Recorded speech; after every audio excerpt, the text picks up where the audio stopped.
আসসালামু আলাইকুম। মইন টেক 404 থেকে মইন বলছি। আশা করি সকলেই ভালো আছেন।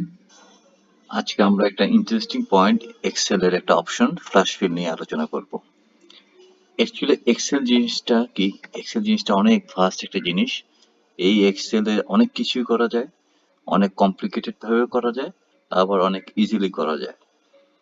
বাট আমাদের যেহেতু টাইম কনস্ট্রেন্ট থাকে, আর আমরা যেহেতু আমাদের অনেক ওয়ার্কলোড থাকে, সো আমরা চেষ্টা করি আমাদের কাজগুলোকে খুব স্মার্ট ওয়েতে করতে, যেন আমরা আমাদের টাইমগুলো সেভ করতে পারি।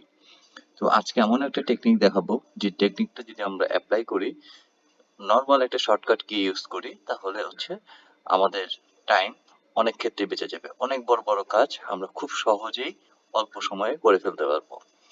তো লেটস গো, আমরা আমাদের কাজে চলে যাই। আমি আপনাদের সুবিধার্থে একটা শিট তৈরি করে রেখেছি। দেখা যাক সেই ফ্ল্যাশ ফিল দিয়ে আমরা কি করতে পারি। সো আজকের টিপসটা মনে রাখেন, আজকের যে টপিক সেটার নাম হচ্ছে ফ্ল্যাশ ফিল। ফ্ল্যাশ ফিল কি? এটা হচ্ছে যে আমরা বিভিন্ন সেলকে বিভিন্ন ভাবে বিভিন্ন সেলকে আমরা ফিল আপ করব। একটা গিভেন ডাটাকে আমরা বিভিন্ন ওয়েতে ফিল করব, যেমনটা আমাদের ডিজায়ার বা আমাদের ওয়ার্ক প্যাটার্ন অ্যালাউ করে। ঠিক আছে? সো আই থিঙ্ক এই সিম্পল জিনিসটা যদি আমরা মনে রাখতে পারি, তাহলে আমাদের ডেইলি ওয়ার্ক টাইম অনেকটাই সেভ হবে, যেটা আমরা অন্য কাজে ব্যবহার করতে পারবো। Let's go with the exercise. আমি এখানে একটা শিট তৈরি করে ফেলেছি। দেখেন, আমি বেশি কিছু এক্সাম্পল দিব না, 2-3টা এক্সাম্পল দিলে আপনারা জিনিসটা ধরে ফেলতে পারবেন।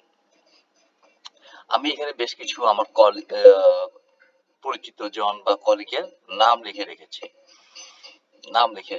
মনে করেন তারা আমার অফিসের কলিগ। তো আমি বিভিন্ন পারপাসে হতে পারে আমি তাদের ফার্স্ট নেম এবং লাস্ট নেমটাকে আলাদা করতে যাচ্ছি। ওকে, সো সেই ক্ষেত্রে আমার কি কাজটা করতে হবে? সেই কাজ ক্ষেত্রে আমরা যদি ইউজুয়ালি কোনো মেথড, কোনো ট্রিক্স ইউজ না করি, তাহলে কি করতে হবে? আমাকে ম্যানুয়ালি লিখতে হবে রিয়াদ, তারপর লিখতে হবে হোসেন, হোসেন। ঠিক আছে? দেখেন, আপনারা মনে করবেন যে এখন এটা একটু ড্র্যাগ ডাউন করলেই হয়ে যাবে। নো, হবে না, সব রিয়াদ হোসেন হয়ে যাবে।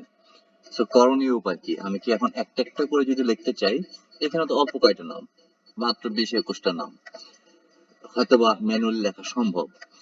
কিন্তু আমি যদি একটা সিম্পল মাইক্রো সেকেন্ডের একটা টেকনিক ইউজ করি, তাহলে এই পুরো টেবিলটা করা আমার জন্য 2-3 সেকেন্ডের ব্যাপার। ঠিক আছে? যেই টেকনিকটা ইউজ করবো সেটাকে বলা হয় flash cell, flash fill, sorry. So আমি এখন প্রথমে আমি ফার্স্ট নেমটা আলাদা করতে চাই। তো আমাকে ফার্স্ট শুধু একবার লিখতে হবে রি আর। ওকে, ডান। এবার লিখবো, লিখে পুরোটা সিলেক্ট করব যতটুকু পর্যন্ত আমার চাই, দিয়ে কিচ্ছু করতে হবে না, জাস্ট Ctrl+E। দেখলেন ম্যাজিকটা? রিয়াদের রিয়াদ চলে আসছে, জামালের ফার্স্ট নেম জামাল চলে আসছে, আজাদের ফার্স্ট নাম আজাদ চলে আসছে, ইশতিয়াক আহমেদের ফার্স্ট নেম ইশতিয়াক চলে আসছে। ইন্টারেস্টিং না ব্যাপারটা? সিমিলারলি আমরা যদি লাস্ট নেমটা আলাদা করতে চাই, তাহলে কি করব? প্রথমে শুধু আমি একটা হোসেন, রিয়াদের লাস্ট নেম কি ছিল? হোসেন, হোসেনটা লিখবো। লিখে এটা সিলেক্ট করব, যতটুকু কলাম থাকে। যদি অনেক বড় কলাম থাকে, আমি পুরো কলামটাই হয়তো সিলেক্ট করে ফেলতাম শিফট কন্ট্রোল ধরে। যেহেতু এখানে আমার মাত্র 20-21টা, সো আমি এখানে সিলেক্ট করে ফেলাম, করে Ctrl+E। ইন্টারেস্টিং ব্যাপারটা। দেখেন, ফার্স্ট নেম এবং লাস্ট নেম আলাদা হয়ে গেল, রিয়াদ হোসেন। এটা গেল একটা পারপাস। টাস্ক নাম্বার 1 আমার ডান। টাস্ক নাম্বার 1 ডান। এটা ম্যানুয়ালি করতে গেলে কত সময় লাগতো? Minimum 5 minute. আমাদের কয়েক মিনিট সময় লাগলো? 20-10 সেকেন্ড সময় লাগলো। এবং প্রতিটা নির্ভুল, কোনো বানান ভুল নেই। আপনি যদি এখানে কোনো বানান ভুল না করেন, তাহলে এই সবগুলো জিনিসই আপনি বানান শুদ্ধভাবে করতে পারবেন, একদম অ্যাকুরেট। ওকে, আমাদের মধ্যে অনেকে আছি যারা আমাদের এইচআরে আছি, আমরা বিভিন্ন জায়গায় কাজ করছি, আমাদেরকে বিভিন্ন সময় নতুন জয়েন করতে হয়, বিভিন্ন ভাবে অনেক সময় আমাদের ইমেল অ্যাড্রেস ক্রিয়েট করতে হয়। ধরেন আমার একসাথে জয়েন করলো 20 জন এমপ্লয়ি, ঠিক আছে? 20 জন এমপ্লয়ি জয়েন যদি করে, তাহলে কি করতে হবে? আমার 20টা ইমেল অ্যাড্রেস রাইট আপ করতে হবে, তাই না? 20টা ইমেল অ্যাড্রেস করতে হবে। আর বেশিরভাগ কর্পোরেট কোম্পানিগুলোতে দেখবেন ইমেল অ্যাড্রেসের একটা ইউনিফর্মিটি আছে। সাপোজ আপনি একটা কোম্পানিতে চাকরি করেন, ধরেন মইন টেকে চাকরি করেন, আপনি মইন টেকে আপনি চাকরি করেন, আপনার ইমেল অ্যাড্রেসটা কি কিরকম থাকতে পারে? রিয়াদ, এটাই ধরি, রিয়াদ ডট হোসেন @, mointech.com, এমনই তো থাকে, তাই না? বেশিরভাগ কোম্পানিগুলোতে তাদের ডোমেন দিয়ে নির্দিষ্ট একটা ইয়ে করে একটা ফরম্যাট থাকে, তাদের তাদের নিজস্ব একটা ইমেল অ্যাড্রেস ফরম্যাট থাকে। সো এই ক্ষেত্রে আমরা এটা যদি করি, রিয়াদে এই 20টা, মনে করেন 20 জন নতুন এমপ্লয়ি আছে, তাদের আমার ইমেল অ্যাড্রেস ক্রিয়েট করতে হবে বা ইমেল অ্যাড্রেস ইনপুট দিতে হবে তাদের পার্সোনাল ফাইলের জন্য অথবা পার্সোনাল ডকুমেন্টস এর জন্য। ওকে, দেন এটাও একদম কয়েক সেকেন্ডের কাজ আমাদের জন্য, যেহেতু আমরা ফ্লাশ ফিল জিনিসটা কি চিনে গেছি। আমি প্রথমে কি করব, ধরেন রিয়াদ ডট হোসেন, সে একটা কাজ কোম্পানিতে কাজ করে যার নাম হচ্ছে abc.com, এই কোম্পানিতে সে কাজ করে। ওকে, abc.com। তাহলে যারা, যেহেতু তারা সবাই একই কোম্পানিতে চাকরি করে, তাদের ইমেল অ্যাড্রেসে ইনফরমেটিভ সেম থাকবে। সো সেক্ষেত্রে আমি কি করতে পারি? জাস্ট ড্র্যাগ ডাউন, Ctrl+E, সবার ইমেল অ্যাড্রেস তো দেখে গেছে, একই রকম ইউনিফর্ম। দেখেন একদম অঙ্কুর দে দিয়ে শুরু করি, অঙ্কুর ডট দে @abc.com। কত সময় লাগলো আমার করতে?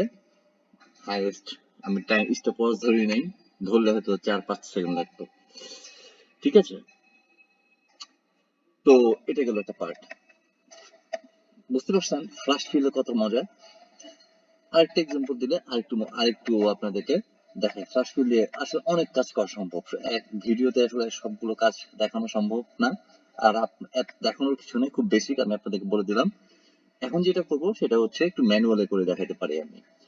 ধরেন রিয়াদ হোসেন, আমরা যখন ইউনিভার্সিটিতে পড়াশোনা করছি তখন আমাদের যে ক্লাস রুটিন গুলো দিত সেখানে টিচারদের নামগুলো সংক্ষেপে দেওয়া থাকতো। ধরেন রিয়াদ হোসেন যদি প্রফেসর রিয়াদ হোসেন থাকতো, সে যদি আমাদেরকে ফার্মাকোলজি পড়াতো, তো লেখা থাকতো পিরিয়ড 2 RH, মানে তার নামের সংক্ষেপ রূপ থাকতো। ঠিক আছে, তো এখন আমি 20টা নামের সংক্ষেপ রূপ করতে গেলে তো আমাকে ম্যানুয়ালি করতে হবে। জামাল উদ্দিনের জন্য JU লিখতে হবে, আজাদ আবুলের জন্য AA লিখতে হবে।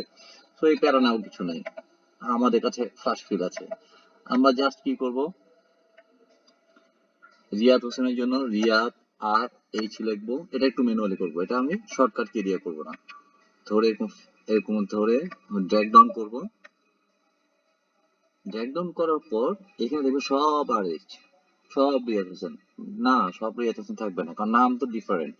এখানে দেখেন একটা প্লাস সাইন আছে, এই প্লাস সাইন এখানে ফ্লাশ ফিল অপশনটা দিয়ে দিলাম, হয়ে গেল জাদু। দেখেন জিয়া মালিক, তার শর্ট ফর্ম হলো ZM, ফেরদৌস জিলানী, তার শর্ট নেম হলো FJ।